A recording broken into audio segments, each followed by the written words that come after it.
किया जा सकता और लगातार ये आंदोलन जारी रहेगा। आज हम 45 मिनट का अभियान सत्याग्रह करेंगे और इसके बाद बीजेपी वालों को जगह नहीं मिलेगी। आज जिन नेताओं ने प्रेस कॉन्फ्रेंस की उनको मेरी चुनौती है, मुख्यमंत्री भजनलाल जी को लेकर रावली में जाओ और जाके खोद के बता दो। शर्म नहीं आती? कभी पंडित नेहरू का नाम लेते हैं, महात्मा गांधी का नाम लेते हैं। कर्म तुमने किए, पाप तुमने किया और ये जो तुम्हारे पाप है ये तुम्हारे माथे आएंगे। जनता छोड़ेगी नहीं, ना जनता भूली है। अभी ये तो शुरुआत है। आज तो मौन सत्याग्रह रखा है, उसके बाद देखना आगे आगे होता है क्या। बीजेपी वाले आगे आगे दौड़ेंगे और राजस्थान की जनता पीछे पीछे दौड़ेगी, लेकिन अरावली को नुकसान नहीं करने देगी। स्टैंड होगा आज के बाद में जो स्टैंड होगा आपको वक्त में पता चल जाएगा। आप देख रहे हैं बड़ा नेता नहीं है साथ में। मेरे से बड़ा नेता कौन है? प्रताप सिंह खाचरिया आवाज चल रहा है ना कार्यकर्ता। सबसे बड़ा नेता राहुल गांधी है, उसके नेतृत्व में काम होता है। प्रताप सिंह खाचरियावास खुद को किसी से कम नहीं समझता। मेरे साथ राजस्थान की जनता है। राजेंद्र राठौड़ जी ने भी प्रेस कॉन्फ्रेंस करी है, उन्होंने कहा है कि जो ये फैसला है उससे कोई नुकसान होगा नहीं। राजेंद्र राठौड़ जी क्यों प्रेस कॉन्फ्रेंस कर रहे हैं? वो क्या है सरकार में? वो तो कुछ है ही नहीं। सरकार में क्यों परेशान हो रहे हैं? सरकार उनको कुछ दे ही नहीं रही।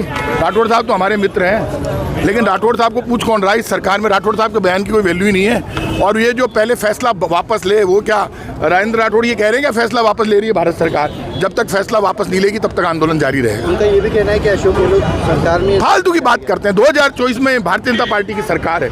2024 में इन्होंने भूपेंद्र यादव जी के डिपार्टमेंट ने कमेटी बनाई, उस कमेटी ने रिपोर्ट दी भारत सरकार को सुप्रीम कोर्ट में, और जो रिपोर्ट दी उसके आधार पर गलत फैसला हुआ है। तो इनकी सरकार में हमारा क्या लेना देना है?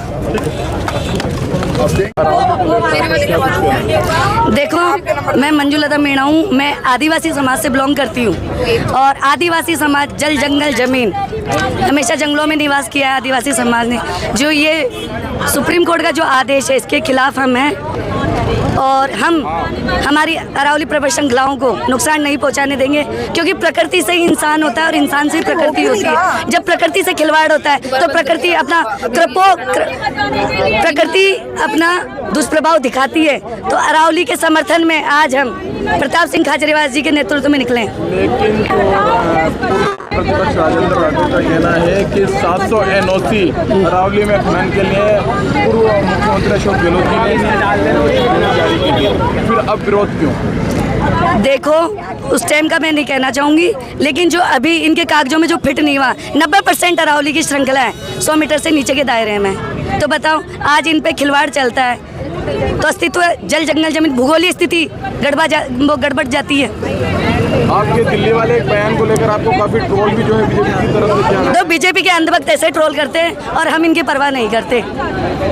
ये तानाशाही के खिलाफ नारा है, ये हिटलरशाही के खिलाफ नारा है। अगर अरावली में फिर भी अगर सच्चाई की आवाज ऐसे ही दबाओगे तो सच्चाई तो निकल के आती ही है। अगर अरावली में अब भी खनन होता है तो फिर कांग्रेस का क्या रुख होगा? देखो, बीजेपी सरकार व्यापारियों को लाभ देना चाहती है, इसलिए व्यापारियों के फेवर में ये फैसला सुप्रीम कोर्ट लेके आई है। बीजेपी का दबाव है, क्योंकि सारी एजेंसियां तो बीजेपी के साथ ही तो काम कर रही है, मोदी जी के लिए तो काम कर रही है सरकारी एजेंसियां।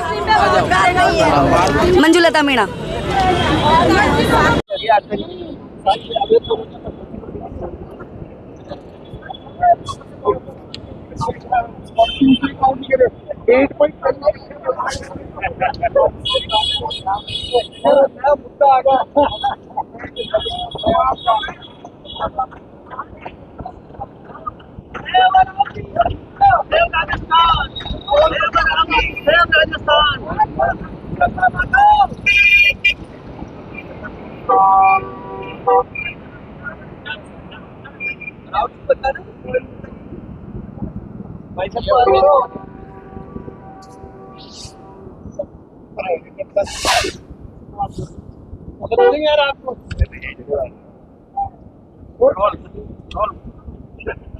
राजधानी जयपुर में पूर्व मंत्री कांग्रेस नेता प्रताप सिंह खाचरियावास का पैदल मार्च। तो इस प्रताप सिंह खाचरियावास के खिलाफ रवाना मुद्दा अम्बेडकर सर्किट पर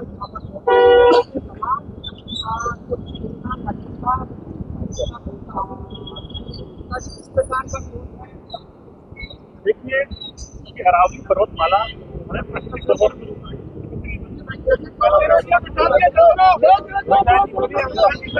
चलो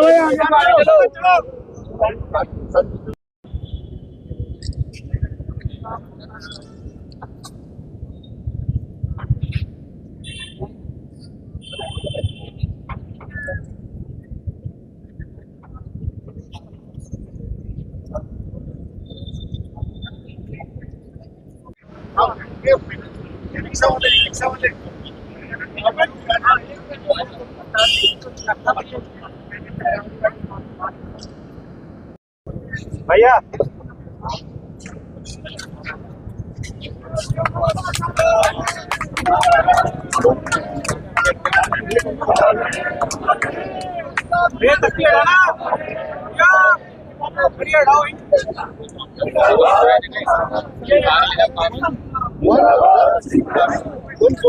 वन 42 है ना 142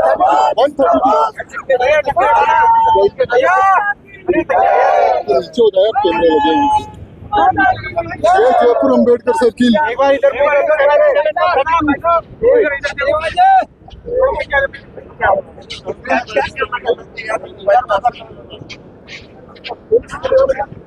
पीछे